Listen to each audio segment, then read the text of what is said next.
Hello Gunrunners, welcome back to my channel. And if you're new here, hello, I'm AK. I rant about things. Sorry I haven't been around, had to store a lot of IRL stuff. Thank you for your understanding. Now, we're back with another Campfire stories by, of course, my favorite duo creators, mikeburnfire and Zach Hazard. The entire reason this channel started, actually. Their gun rants was technically the first things I saw of them, which was alluring to me because it was in the game of Fallout, one of my favorite games, and him dissecting everything wrong with them, which I personally found to be a lot of fun. That was before I even started this channel and went down their Campfire stories. Anyway, you know how the deal is. Make sure to go over to their channel, give them a like, subscribe, comment, share, all of that. You have to support the original creators any way you can. All the links you're gonna need are gonna be down in the description of this video right now. And of course, I'm gonna leave the link of the video in the top right corner right about now too. And you know, shameless plug,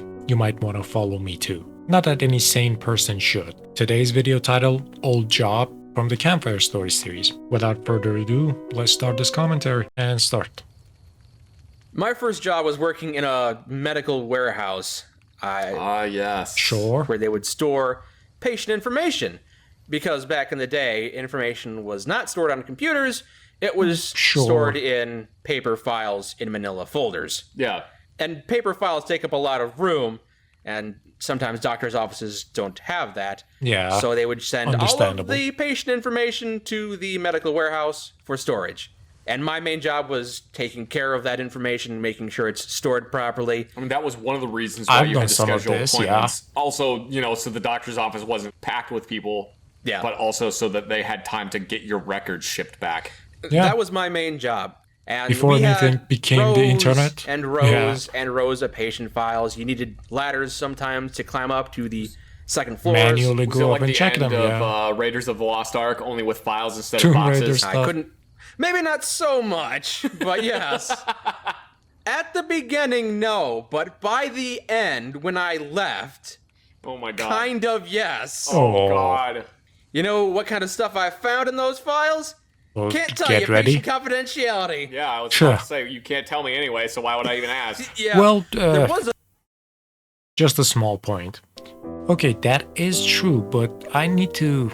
Well, let me put it this way. You can talk about the stories without actually naming the guy. You could say, I saw something like this happen, without actively divulging the information of the patient or the guy that went through all of this. Let's say. I kind of went through a similar type of job during conscription. I have talked about it before. It's a judicial duty, if you will. Judicials usually had a lot of statements, paperwork being filled. We would get records of almost anything because, well, we were still 911 services. It was the police force is kind of weird because it's part of this service, as in like a health and safety measure, and the military, which is like the two parts that should not meet, if you will. But we did have like a lot of medical information from specific cases, like accidents would always be somewhat included because car accidents would be differently categorized if someone was hurt or not. And if someone was hurt, there needed to be a statement. There would be evaluations afterwards, so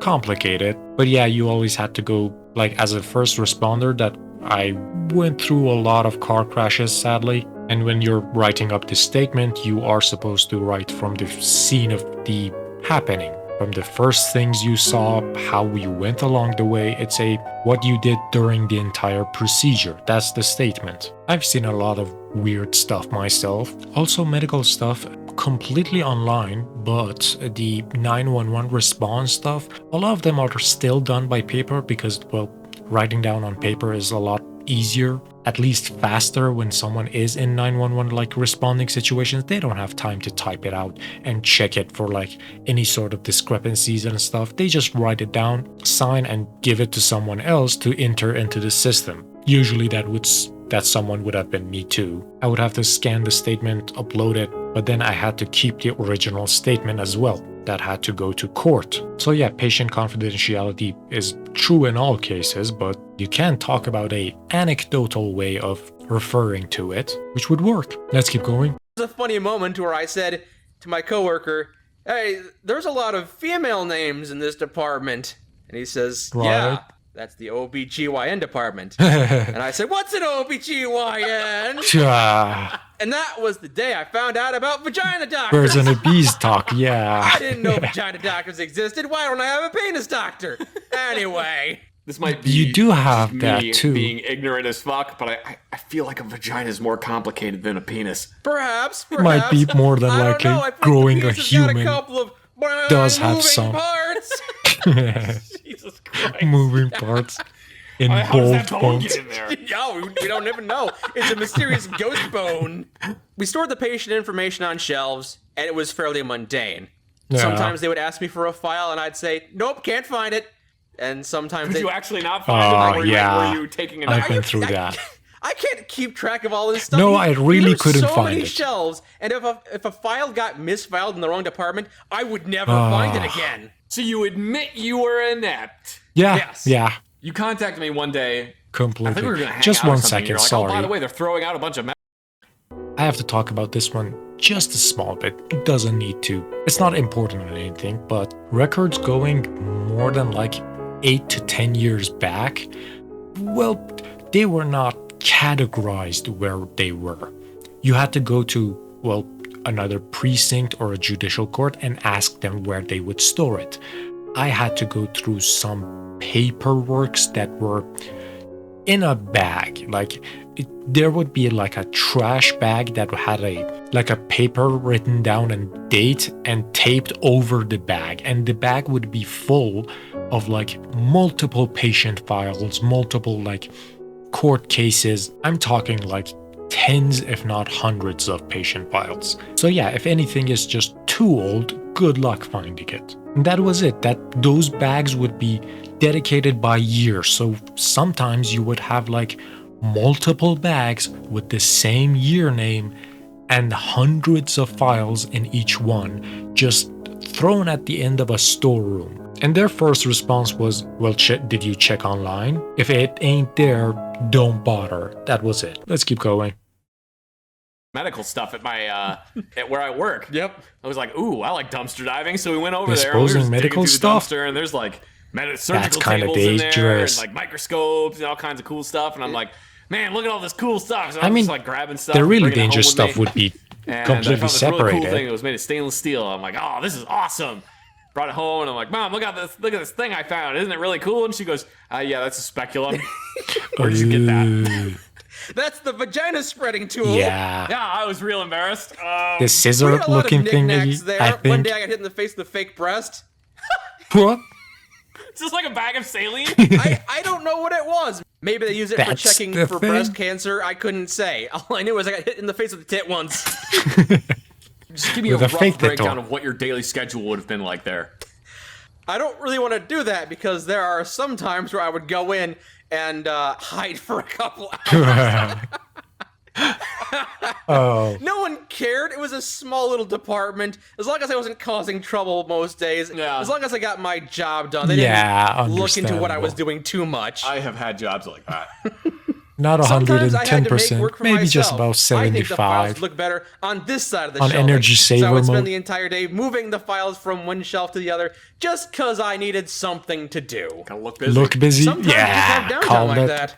The But military other days days, I did yeah, actually do a those job. have taught me And something. this lasted for a while until they started doing digitization. So Oh, we had all these digitalizing files everything, that yeah. were lying around, but we wanted to use digital files. So it means we're gonna have to do data entry. So that became my job. That's so boring, and I have I done do it not so like much. doing data entry. But it was just me. How can I type in all these files by myself? I can't. So we're gonna have to hire a bunch more high school students. Woo! So they hired 3 or 4 high school students, and we are in the warehouse. And some of the hires were questionable.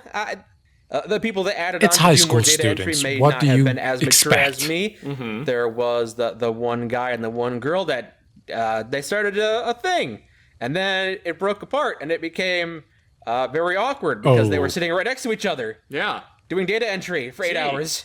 With all the Yeah. high school drama that it comes with it, yes. Don't bring stuff into Having this work, many kids yeah. around is never a good thing. One time there were bees outside, a nest, so I took a can of bee spray and sprayed it all down, And a couple minutes later, one of my coworkers came out. Did you just spray a bunch of bee spray outside? And I said, yes. Why? You sprayed a bunch of bee spray into the ventilation system. Oh, and now everyone in the office is choking. God, no.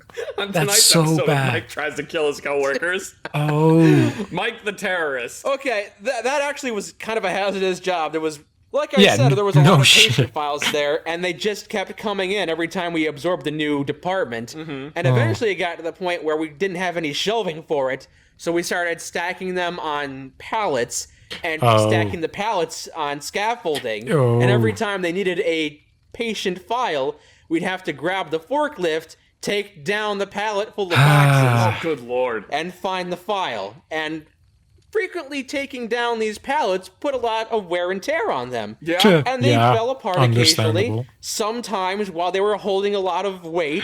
Sometimes while there were other people standing close to underneath them. That's fun. And you'd have to dive out of the way to avoid being crushed occasionally.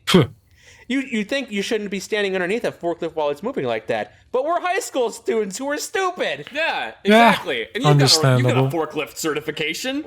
I didn't at the time. So we're doing data entry. OSHA certified. And one day, a new hire comes in, and he's not a high school student. He is 40 years old. You don't know. He may have been held back. Okay, fair enough. But it seemed weird at the time. So he was working with us for a couple of weeks, and then one day, he was just gone. And I asked the boss what happened to him, and he said nothing. So, being ever the inquisitive child I was, I typed his name and our location into Google to see what would pop up. Well, a news article popped up. Oh, that's never good. About how he was a local hero does good. Hopefully. He was formerly a firefighter. Oh, so local hero does good. Who had been suspended from his job. So local hero doesn't do as good. Warning. Terminated from his position because he had been in possession of child pornography. Local hero is bastard. And while he was awaiting trial, apparently they thought it would be a fine idea to have this guy working in the back. Working with high school students. Unsupervised office with a bunch of teenagers. I just clock it right. For having child pornography. What he should be buried beneath the prison. One day as he was convicted. Gee. It was definitely an interesting time. Seems like a really bad decision was made on someone's part. That whole place was cobbled together from bad decisions. Was that the worst job you've ever had? No.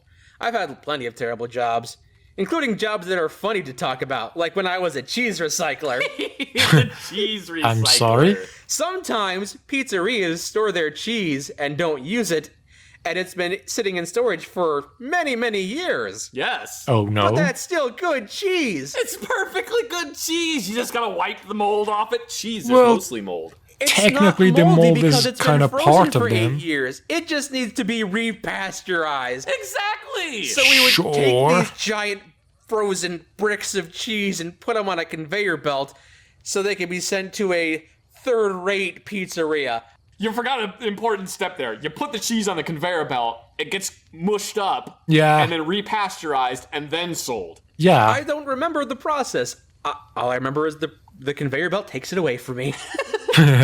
Just put it on the compartmentalization, Mike. Yeah, exactly.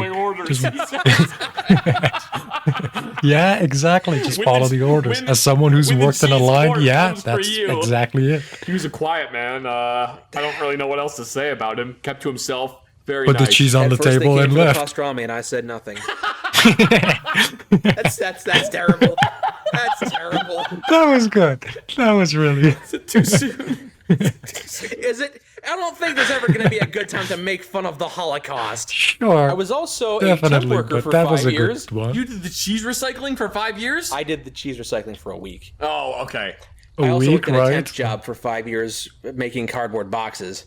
I vaguely remember you telling me about that. I don't remember you telling me that it was a temp job that you were at for 5 years. I don't know what kind of bureaucratic bullshit they pulled to make that happen. How could 5 years be a temp job? Keep him as a temp.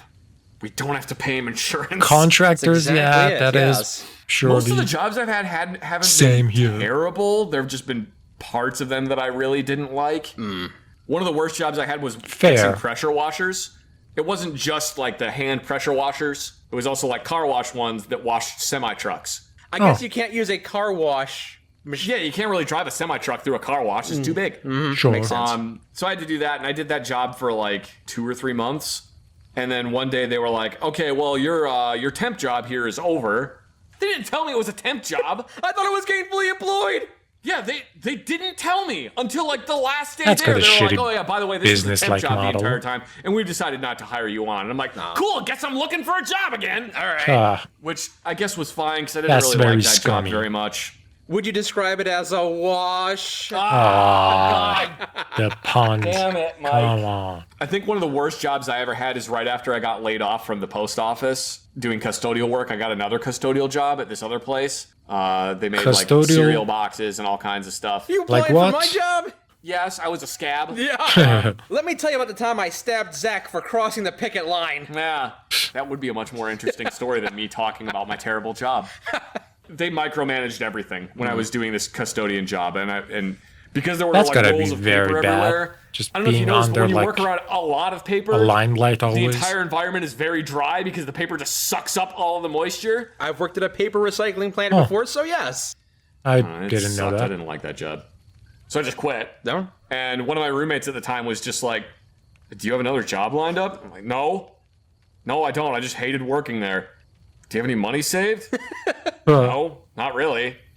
I'm not saying you're stupid or anything, but I would never have the balls to just quit a job without having like 7 different options lined up. And I'm just, by the seat of my pants, I don't care. Yeah. Same. That's how I've usually done things. It always works out somehow. Whatever. I'll just live underneath a bridge. I don't care. Yeah, it's going to work out. Something will happen that will work out because I'm going to do something. I don't think I'm going that to should be cross the bridge a when I get plan there. You recommend. It works for me. I'm not going to recommend it to everybody. Yeah, fair. Remember, if you don't like your job, quit. It'll work out. Yeah, maybe. Yeah, that's probably really bad. There's always a need for People dishwashers. I can't. Come on. Actually think for once. Holy crap. But it's worked out for you, at least. It worked out for me. I don't necessarily recommend it. At best, it brought me here. Oh, that was it. That was actually pretty damn fun. I enjoyed that one very much. Before I talk a bit, make sure to go over to their channel, give them a like, subscribe, comment, share, all of that. I already gave them a like, and they fully deserve it. I have talked about some of my old jobs. Everyone has good or bad ones. I genuinely don't have many good ones, only a couple. I'm gonna go from the best ones, the couple of the really good ones, and then talk about the worst of the worst. The best ones I've worked with, one of them is the current one I have right now. I'm a freelancer. It's great in many aspects and it has its own downsides. Great because I get to sleep and wake up whenever I want and can. I make my own schedule. That is a extremely precious timing for me. A lot of times I do contract works. The pays are good, but it doesn't have the benefits of like an office job.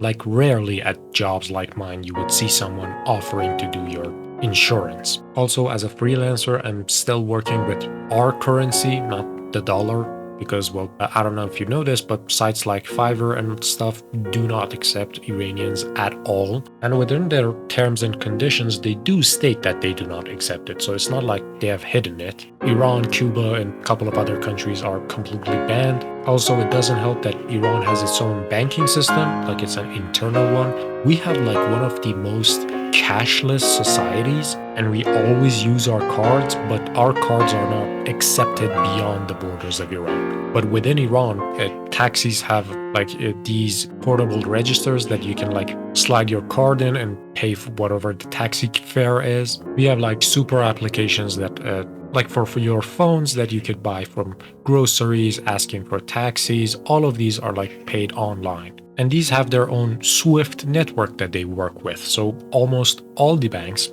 I think exactly all of them, are able to give you cards that you could use as in ATMs or any sort of these portable registers. Yeah, long story short, we have a very big cashless society, but our cards which we use in this cashless society are either not working with the systems or you need like third-party intermediates, some of which do still work online, but you have to use another third-party app or something. I usually get my contract works online, so I just need to be behind my system. It doesn't require any sort of down payment for equipment or something, which a lot of other jobs and entrepreneurs would need. And freelancing comes with the bonus that you're not doing one thing every single day. You're doing a lot of different things under the umbrella term of the fact that you are a freelancer. You could sometimes get a project to do translation services like on a book or on a news or research paper for someone's like school or university as a reference point or something. Making subtitles, maybe writing down even some of these like conversation points, scripts, graphics, anything that kind of works with English, you can find a job in it. Let me even show you like one of our Fiverr equivalents. One of the ones that I've worked with before is this one. Let me show you this site. Carlancer, as a freelancer. Car means work, so job finder, if you will. That's what it's kind of saying. Anyway, these are like the entire how to do it. You can hear like from these top menus. This is like online giving lectures to someone, making projects for others to bid on, and how freelancers can get these projects. These are like 4 different people. This one is for translation. It even says that in the link. And here is how you would see it. And other projects you can see here.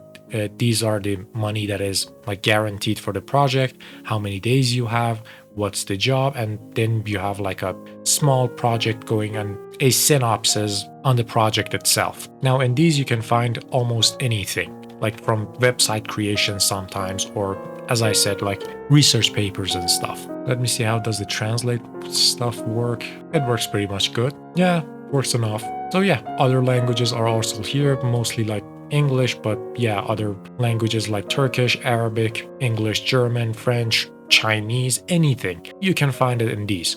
Budgets are like here. You can see the budgets. Let me show you the first page. And we have like, I've worked with like 6 or 7 of these. And you can see it has completely like different alleyways for anyone to work with. I've worked in website design, content production, and of course translation. But yeah, these are the websites that we have to work with because, well, not much else is there. As I said, Fiverr and stuff don't work, and you have to be vetted for any of these jobs that you wanted to do by the website itself. It has designated tests that then they would show on your profile as a freelancer whether or not you have it or have you passed the tests or not. A lot of the projects themselves are kind of automated, and you are technically, well, it says proposal, but you're kind of bidding on these. There is a suggested amount of money that is for this price by the guy that made the project itself. Also, you're not allowed to talk to any of these parties within like any other social media app. You only have to talk with them in this website,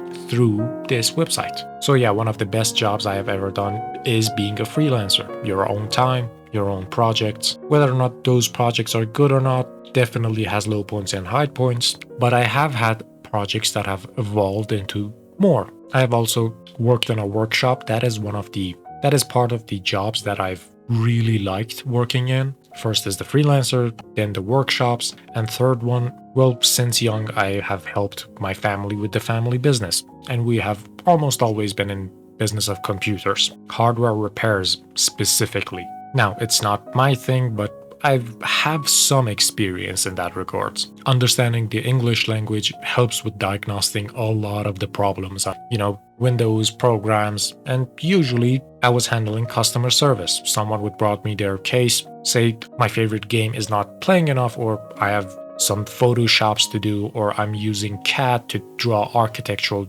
anything, like so many different aspects.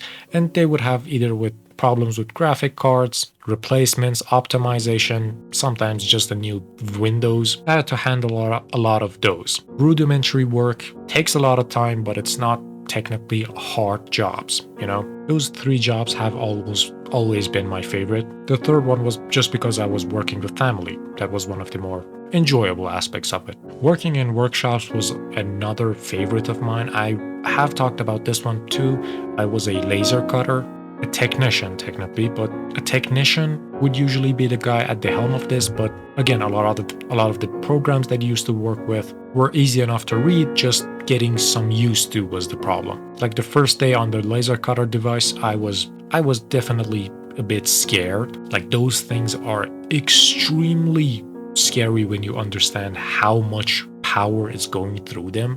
First 2 minutes in the workshop, boss brings me over to the device and says, look, this device has light going through it in ways that you, with a normal unarmed eye, cannot see. And he brought like one of those carton cups. I don't know, it's like one of those red cups, but they kind of feel like a cardboardy, and it was one of the thick ones, all right? He picks one by the edge of it and just from the top of the device just goes through and pulls his hand towards himself.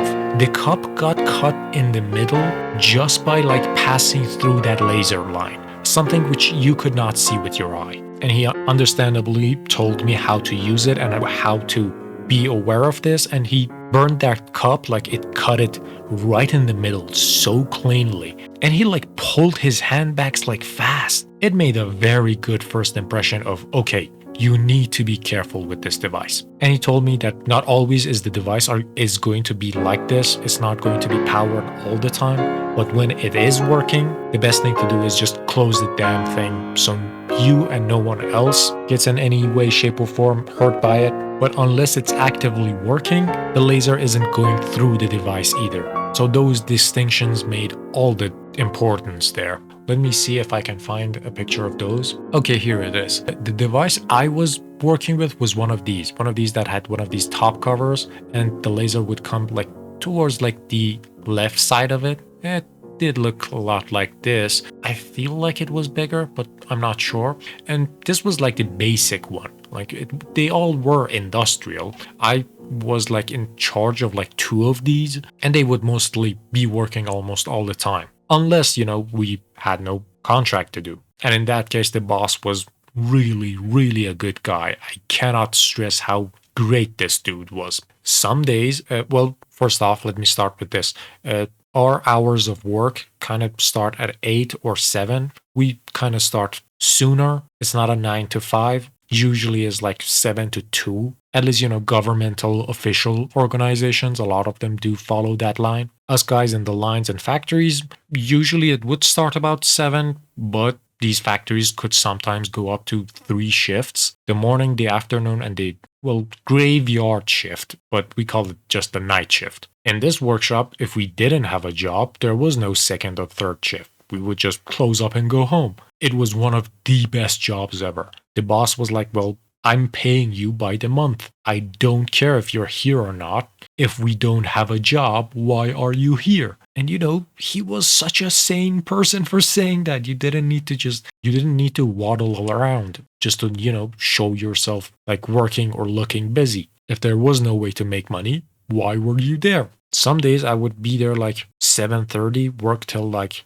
10 a.m. and we'd be done. I'd ask him, what now? And he said, well, we don't have anything else. Close up, we're going home. We'd be done before we'd had lunch. Like, that's it. And he was cool enough to actually make lunch there. The factory that I was working with had a big workshop and a office building plus a living space attached to it. There were multiple stories. I wouldn't call it a house. It was like just a couple of rooms and like 2 or 3 stories. One was used as an office space. The other one was used as a kitchen and a living room. If we wanted to eat, we would just set up a clean rug and sit on that and just eat over that. It was a very homey feeling when I was working for like a workshop and a company, you know. The boss was really cool. Lunches were included every time I was there. So, you know, solid things. These devices that I used to work with, these were using something called a plexiglass. They are sheets of, well, kind of hard plastic that is see-through like glass. And it's used in a lot of things. Usually we'd be making multiple stuff, joints, designer pieces, anything. I cannot tell you how adaptable they are to making like so many different things. And it's not just making it, these are also used for engravings. These can be like given a certain percentage of power to just use it to etch stuff, like engrave stuff. We'd make like placards for companies, those that they would hang over like their doors, saying like director or CEO, you know, some of those. We even made prizes. Well, not the very good ones, to be honest. Let me show you one of the other stuff I have made. Not personally, just like it. We made some of the commemorative like prizes which we call tendies. It's like these. These are usually like plexiglass stuff. Oh yeah, this one looks a bit like it. Yeah. You see these are the plexiglass ones. I've made a lot of these things for different like